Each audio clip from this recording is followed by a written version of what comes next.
تو اب دیکھیں نا یعنی حضور علیہ الصلوۃ والسلام کو اللہ تعالیٰ نے یہ بتایا کہ اب نماز کے اندر یہ رعایت تھی، اب یہ رعایت ختم ہو گئی ہے، تو سلام کا جو جواب دیا جاتا تھا کس طرح دیا جاتا تھا؟ سلام کا جواب دیا جاتا تھا اشارے سے، ہاتھ کے اشارے سے۔ اور یاد رکھیں کہ اب بھی بعض شارحین نے اس حدیث پاک کی شرح کے اندر لکھا ہے کہ سر اور آنکھ کے اشارے سے اگر کوئی آتا ہے، آپ نماز کے اندر ہیں تو سر کے وہ آپ کو سلام کر ہی دیتا ہے، تو سر کے اشارے سے معمولی سا آپ اپنے سر کو ہلا دیں یا آنکھ کے اشارے سے آپ اس کو سلام کا جواب دے دیں تو کوئی بات بھی نہیں ہے۔ بہرحال بہتر، افضل اور اعلیٰ یہ ہے کہ آپ اس طرح کے کسی قسم کا سلام کا جواب ہاتھ سے تو دے ہی نہیں سکتے، سر کے اشارے سے بھی سلام کا جواب، سر کے اشارے سے بھی سلام کا جواب ٹھیک ہے نہیں دیں گے، ٹھیک ہے۔ تو آگے بڑھیے۔ وان رفاع یہ فرماتے ہیں کہ یہ رفاع بن رافع رسول اللہ کے صحابی قال صلیت خلف رسول اللہ صلی اللہ تعالیٰ علیہ وآلہ وسلم، میں نے حضور علیہ الصلوۃ والسلام کی ذات اقدس کے پیچھے نماز پڑھی، فاعطست فقلت الحمد للہ حمدا کثیرا طیبا مبارکا فیہ مبارکا علیہ کما یحب ربنا ویرضی۔ فرمایا یہ الفاظ میں نے ادا کیے کہ مجھے اس طرح ہوا آرام سے بیٹھے، مجھے اس طرح ہوا کہ یہ چھینک آ گئی اور چھینک کے اندر میں نے اس طرح کیا کہ یہ الفاظ میں نے ادا کیے۔ کون سے؟ یعنی نماز کے اندر مجھے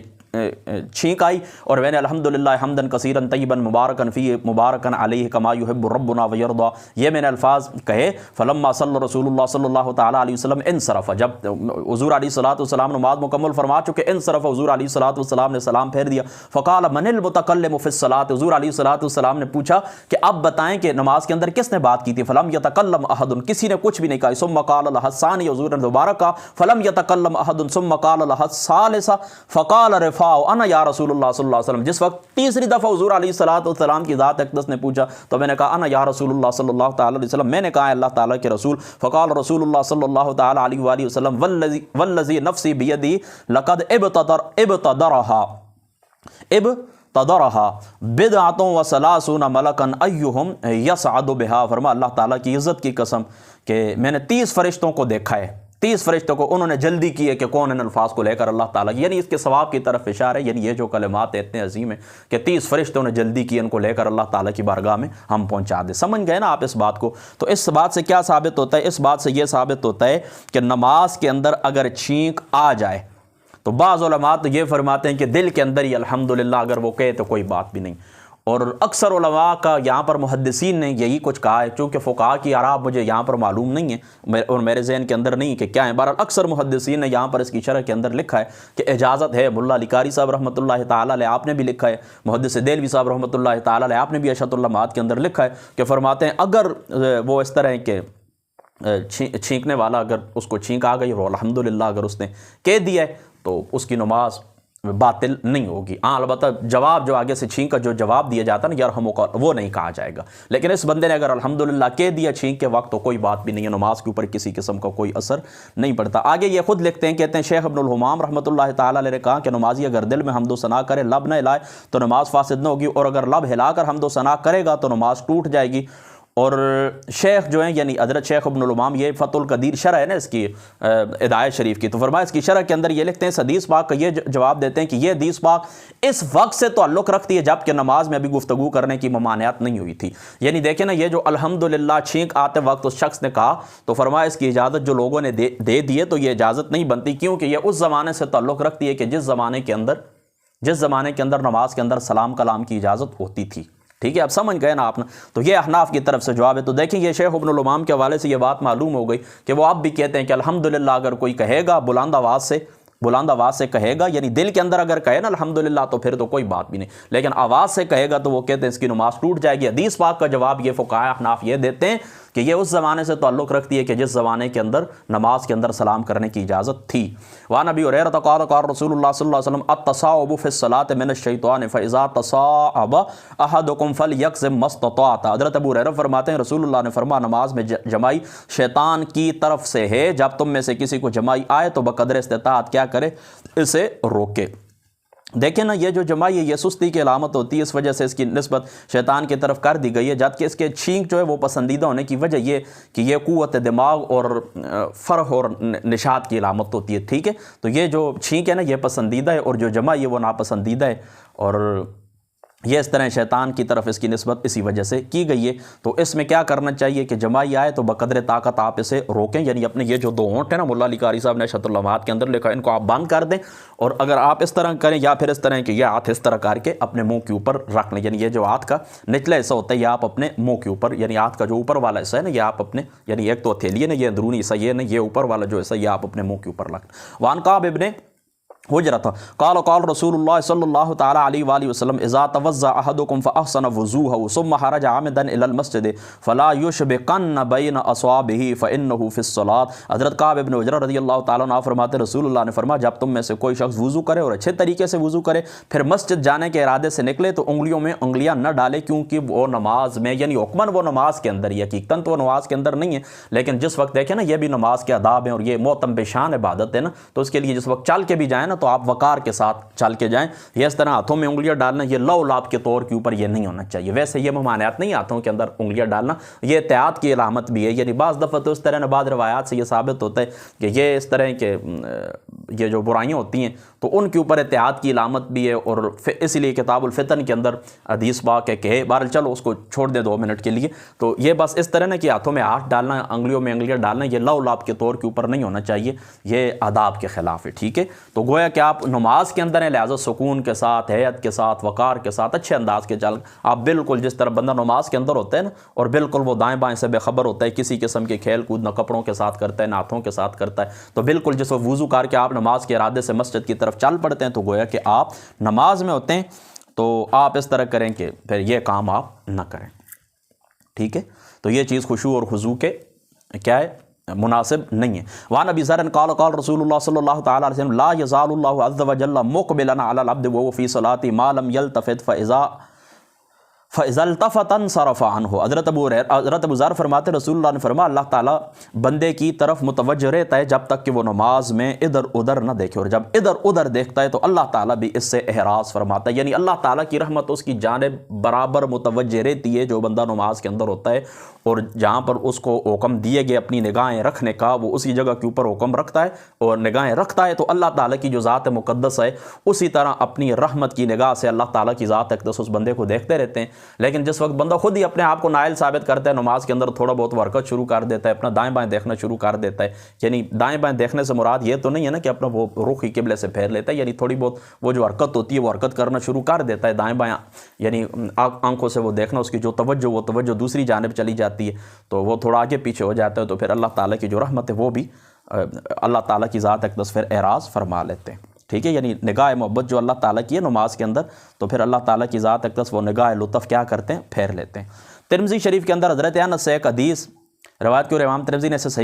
نے اسے صحیح قرار دیا کہ بندہ جب نماز میں کھڑا ہوتا ہے تو اللہ تعالیٰ اپنی عزت اور کرامت والے چہرے سے اس کی طرف متوجہ ہوتے ہیں جیسا اس کی شان کے لائق ہے، اور جب بندہ نماز میں خدا تعالیٰ کی طرف متوجہ ہونے کی بجائے ادھر ادھر اپنا دھیان منتشر کرتا ہے تو اللہ تعالیٰ کی ذات اقدس فرماتے ہیں آدم کے بیٹے تو کسے دیکھتا ہے، مجھ سے بہتر کوئی اور ہے، مجھے چھوڑ کر تو اس کی طرف متوجہ ہوتا ہے، اپنا رخ میری طرف کر۔ جب بندہ یہ فرمانے پر دوسری بار بھی اس کی طرف متوجہ نہیں ہوتا تو اللہ تعالیٰ پھر اس طرف فرماتا ہے، تیسری بار پھر اللہ تعالیٰ یہی فرماتے ہیں، اور بندہ اگر متوجہ نہیں ہوتا تو اللہ تعالیٰ کی ذات اقدس کیا کرتے ہیں، اپنا رخ انور یعنی اپنی وہ محبت اور نگاہ کی محبت اور لطف کی جو نگاہ وہ اللہ تعالیٰ کی ذات اقدس پھیر لیتے ہیں۔ لہٰذا نماز پورے خشوع اور خضوع کے ساتھ اور توجہ کے ساتھ آپ پڑھیں، دائیں بائیں اپنی توجہ نہ لے کر جائیں، دائیں بائیں اپنی نگاہوں کو نہ لے کر جائیں، ویسے بھی یہ مکروہ ہے۔ آگے بڑھی حضرت انس ان النبی صلی اللہ تعالیٰ علیہ وسلم قال یا انس اجعل بصرک حیث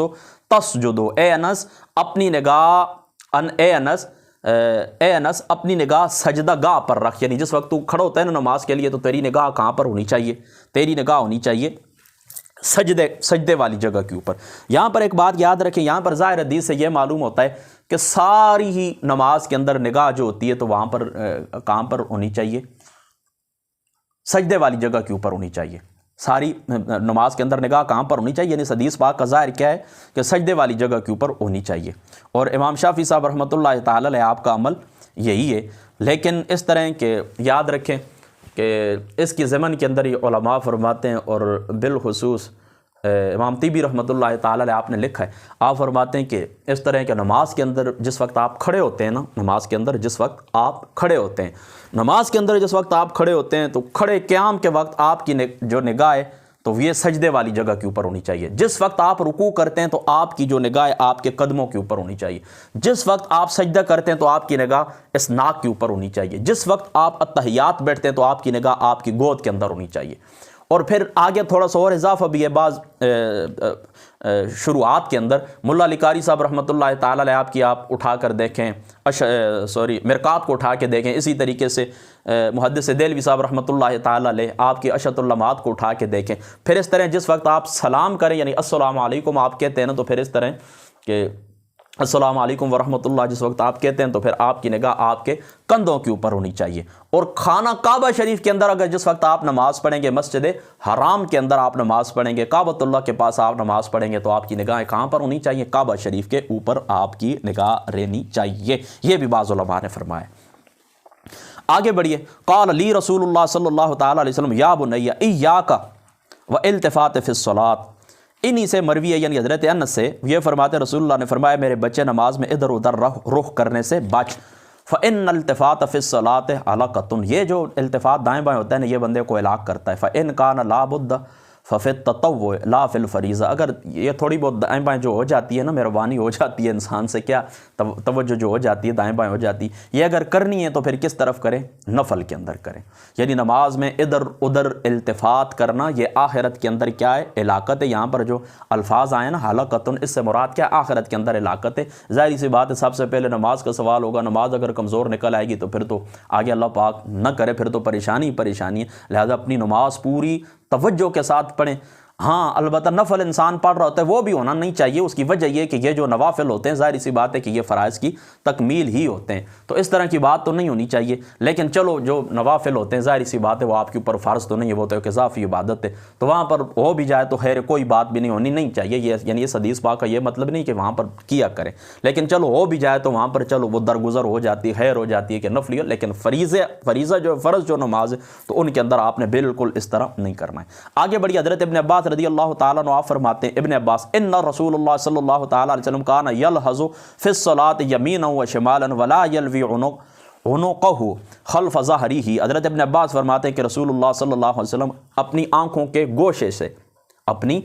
کے گوشے سے حضور علیہ الصلوۃ والسلام دیکھتے تھے اور اپنی گردن پیٹھ کے پیچھے سے نہیں موڑتے تھے۔ یعنی حضور علیہ الصلوۃ والسلام کی جو گردن مبارک ہے یہ آقا علیہ الصلوۃ والسلام دائیں بائیں نہیں کرتے تھے، یہ جو آنکھوں کے گوشے ہوتے ہیں، کنارے ہوتے ہیں، ان سے حضور علیہ الصلوۃ والسلام نے بعض دفعہ اس طرح کیا ہے، حضور علیہ الصلوۃ والسلام کی ذات اقدس نے بعض دفعہ اس طرح کیا کہ اپنے ساتھیوں کو ملاحظہ فرمایا۔ یہ بیان جواز کے لیے اگر ہو جائے تو کوئی بات بھی نہیں ہے، ٹھیک ہے، ہاں بس یہ بات آپ نے ذہن کے اندر رکھنی ہے۔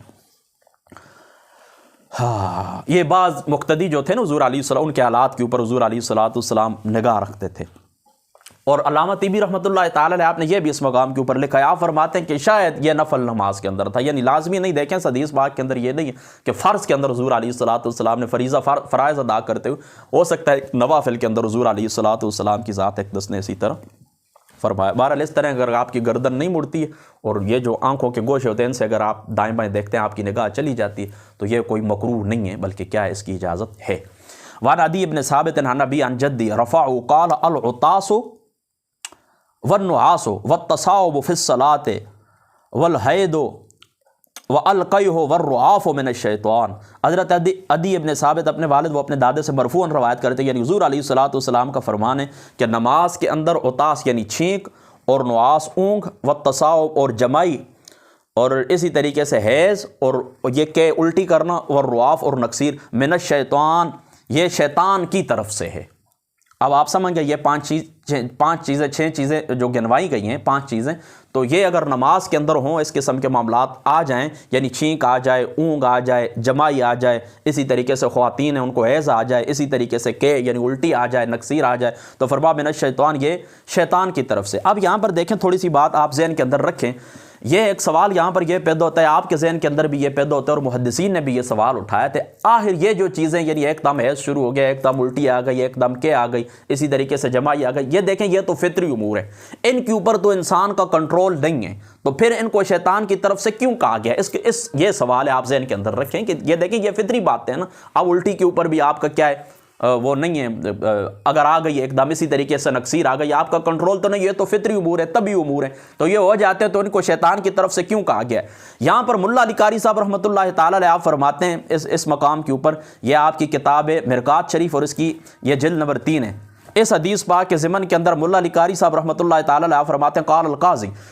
یعنی قاضی فرماتے ہیں، یعنی من الشیطان اس کی اب تفسیر کے اندر فرما قال القاضی اضاف هذه الاشیاء الی الشیطان، ان کی یعنی ان اشیاء کی نسبت شیطان کی طرف کیوں کی گئی ہے؟ لانه يحبها ويتوسل بها الى ما يبتغيه من قطع الصلاۃ، سمجھ گئے نا آپ اس بات کو؟ والمنع عن العبادت لانها تغلب في غالب الامر من شر الطعام الذي هو من اعمال الشیطان، وزاد الطرپشی ومن ابتغاء الشیطان الحیلولۃ بین العبد وبین ما ندب الیہ من العذور بین یدی اللہ والاستغراق في لذة المناجات، وقال ابن حجر المراد من العطاس کثرته فلا ينافي الحبر السابق ان اللہ يحب العطاس لان محله في العطاس المعتدل، یعنی درمیانی جو چال ہوتی ہے نا، ایک تو اس طرح ہوتا ہے نا، یعنی جو عطاس ہوتی ہے نا، جو اس کو کیا کہتے ہیں کہ جمائی جو ہوتی ہے نا، جمائی یعنی عطاس جو ہے نا، عطاس اس کی پسندیدگی کی روایت بھی پیچھے گزر چکی ہے، بہرحال چلو میں یہ پہلے اس کو مکمل کر، وَهُوَ الَّذِي لَا يَبْلَغُ الثَّلَاثَ عَلَى التَّوَالِي، یعنی لگاتار اس طرح 3 آگے پیچھے اس طرح یہ جو نا چھینک ہوتی ہے، تو یہ لگاتار نہیں ہونی چاہیے، یہ بھی اعتدال کے اندر، یعنی یہاں جس روایت کے اندر اس کی پسندیدگی آئی ہے تو وہاں پر بھی یہ اعتدال کے اندر ہونی چاہیے، ایک آدھ ہونی چاہیے، مسلسل نہ ہو، ٹھیک ہے، آپ سمجھ گئے نا، یعنی اعتدال کے بدلیل انه يسن تشمیت حين بعفاق الله وشفاق الدال على ان ذلك مرض انتهى، والظاهر الجمع بين الحديثين بأن يحمل محبت اللہ تعالی العطاس مطلقاً على خارج الصلاة وقراءته مطلقاً فی داخل الصلاة، یعنی دیکھیں نا، وہ جو جس چیز سے اللہ تعالیٰ کی ذات اقدس، جہاں پر آتا ہے نا کہ اللہ تعالیٰ کی ذات اقدس چھینک سے محبت فرماتے ہیں، یہ فرماتے ہیں مطلقاً جو یہ خارج الصلاة ہے، اور جہاں پر یہ آتا ہے کہ یہ شیطان کی طرف سے یہ کہاں پر ہے؟ یہ داخل الصلاة، لأنه في الصلاة لا يخلو عن اشتغال بال به وهذا الجمع كان متعينا لو كان الحديثان مطلقين فكيف مع بہا فی هذا الحدیث۔ اب دیکھیں یہاں پر یہ جو عبارت میں نے پڑھی ہے ملا علی قاری صاحب رحمۃ اللہ تعالی علیہ، اس کی بس سادی سی بات آپ یاد رکھیں کہ یہ ان چیزوں کی طرف شیطان کی طرف نسبت اس لیے کی گئی ہے کہ یہ شیطان کی طرف سے نماز کے اندر، اس کی وجہ یہ کہ اس میں کوئی شک شبے کی گنجائش نہیں ہے کہ یہ طبی امور ہیں، انسان کا ان کے اوپر کسی قسم کا کوئی کنٹرول نہیں ہوتا، یہ فطری امور ہیں، طبی امور ہیں، اس میں کوئی شک شبے کی گنجائش نہیں ہے، لیکن شیطان کی طرف ان کی نسبت اس وجہ سے کی گئی ہے کہ شیطان رکاوٹ ڈالتا ہے، شیطان کے یہ ہتھیار ہیں، ان چیزوں سے یہ محبت کرتا ہے، اس کی وجہ یہ کہ نماز جو ہوتی ہے یہ اللہ تعالیٰ کی ذات اقدس سے مناجات ہے، نماز جو ہوتی ہے اللہ تعالیٰ کی ذات اقدس سے ملاقات ہے، اللہ تعالیٰ کی ذات اقدس سے راز و نیاز کی باتیں ہوتی ہیں، اللہ تعالیٰ کی ذات اقدس، جس طرح پیچھے جامع ترمذی شریف کی روایت میں آپ کو پڑھ کے سنا کے آیا ہوں کہ جس وقت بندہ نماز کے اندر ہوتا ہے تو اللہ تعالیٰ کی رحمت اس کی طرف متوجہ ہوتی ہے، تو بندے اور اللہ کے درمیان یہ جو ایک تعلق شروع ہو جاتا ہے نماز کے اندر، تو پھر ظاہری سی بات ہے اب شیطان کی کوشش کیا ہوتی ہے کہ میں کسی طریقے سے رکاوٹ ڈالوں، تو یہ جمائی کے ذریعے، اسی طریقے سے چھینک کے ذریعے جو مسلسل آنا شروع ہو جاتی ہیں، اسی طریقے سے دیگر یہ جو اسباب گنوائے گئے ہیں، ایسے بھی ظاہری سی بات ہے کہ جگہ کے اوپر نماز منقطع ہو جاتی ہے، تو اس طرح ان باتوں سے شیطان محبت کرتا ہے، ٹھیک ہے، لأنه يحبها ويتوسل بها الى ما يبتغيه من قطع الصلاة، یہ اس وجہ سے نماز قطع ہو جاتی ہے، یعنی یا تو مکمل ٹوٹ جاتی ہے حیض وغیرہ سے، اور یا اگر مکمل نہیں ٹوٹتی تو اس کے اندر جو چھینکیں آنا شروع ہو جاتے ہیں، جو جمائی آنا شروع ہو جاتی ہے، تو اس سے کیا ہوتا ہے، وہ جو خشوع ہوتا ہے، وہ جو خضوع ہوتا ہے، وہ جو مناجات ہوتی ہیں، وہ جو لذات ہوتی ہیں، تو وہ لذات کیا ہو جاتی ہیں، منقطع ہو جاتی ہیں،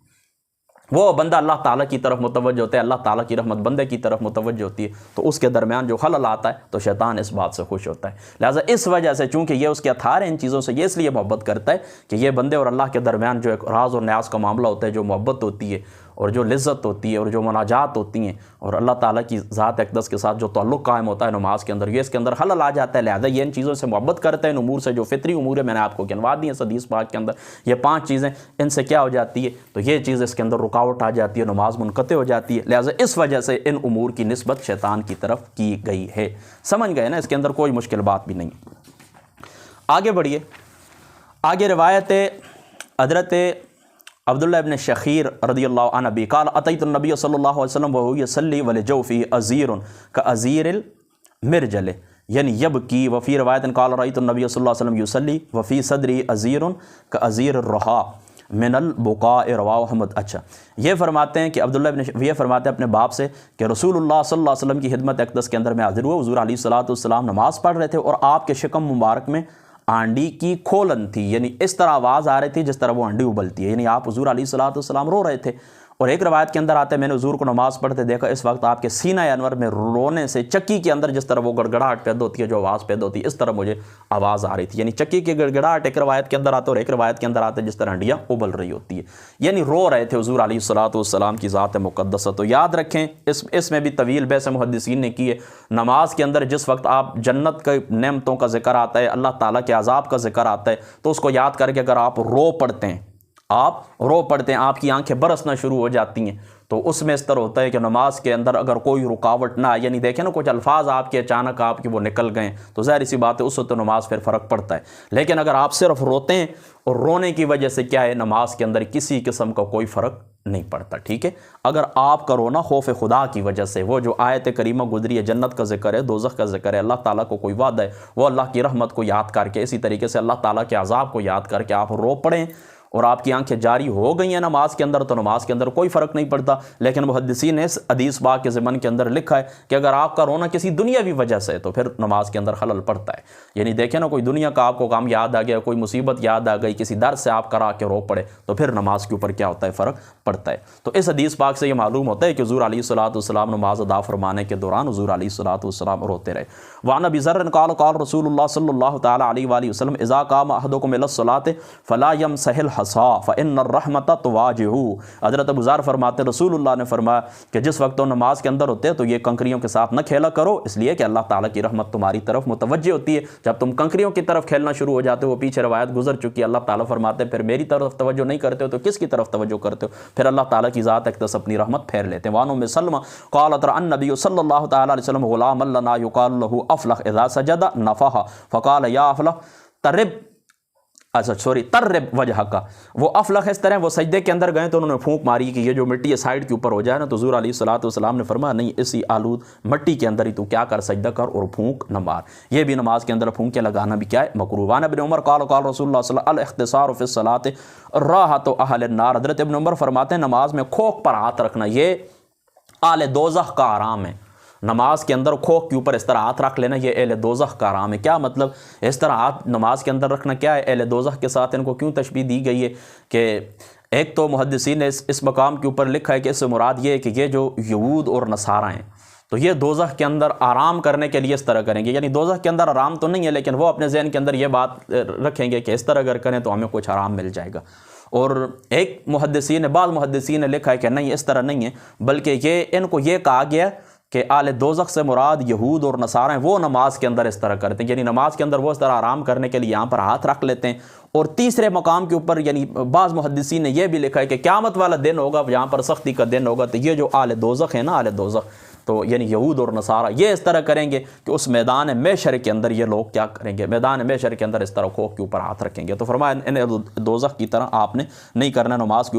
کے اندر آپ نے کھوک کے اوپر ہاتھ نہیں رکھنا، یہ بات بھی کیا ہے مکروہ ہے۔ وعن ابی ہریرہ قال قال رسول اللہ صلی اللہ علیہ وسلم اقتلوا الاسودین فی الصلاۃ الحیۃ والعقرب۔ حضرت ابو ہریرہ رضی اللہ تعالیٰ عنہ سے روایت فرماتے رسول اللہ نے فرمایا نماز کے اندر دو سیاہ چیزوں کو قتل کرو، سانپ کو اور بچھو کو، ایک ضرب سے دو ضرب سے۔ اگر سانپ اور بچھو سامنے آ گئے تو آپ اس کو ایک ضرب سے آپ نے مار دیا، دو ضرب سے آپ نے مار دیا، یا ایک قدم چل کے آپ نے اس کو مار دیا، دو قدم چل کے آپ نے اس کو مار دیا، تو کوئی بات بھی نہیں، نماز کے اندر کوئی کسی قسم کا خلل نہیں آتا، نماز ہو جاتی ہے۔ لیکن اگر اس طرح کے اس سے زیادہ ہے تو پھر آپ کی نماز ٹوٹ جاتی ہے، پھر آپ کو نماز نئے سرے سے پڑھنی پڑے گی، لیکن اس میں کسی قسم کا کوئی فرق نہیں آتا، یعنی کوئی گناہ والی بات نہیں۔ ویسے بندہ نماز شروع کر کے توڑ دے کہ چلو میں فلاں کھیل لیتا ہوں تو یہ تو بہت گناہ والی بات ہے، چلو بعد میں پڑھ لوں گا، یہ تو گناہ والی بات ہے۔ لیکن اگر اس طرح کی کوئی بات بھی نہیں ہے اور اس طرح کی یہ خطرناک چیزیں ہوتی ہیں، اور ظاہری سی بات ہے اس میں کوئی شک شبے کی گنجائش نہیں کہ یہ جو سانپ بچھو ہوتے ہیں یہ پھر فوراً چھپ بھی جاتے ہیں، اور ظاہری سی بات ہے یہ گھروں کے اندر یا مسجد کے اندر یا کہیں پر بھی ہوں یہ چھپ جائیں تو دوبارہ خطرہ ہوتا ہے کہ یہ کہیں باہر نکل آئیں اور ہمیں وہ کیا کہتے ہیں کہ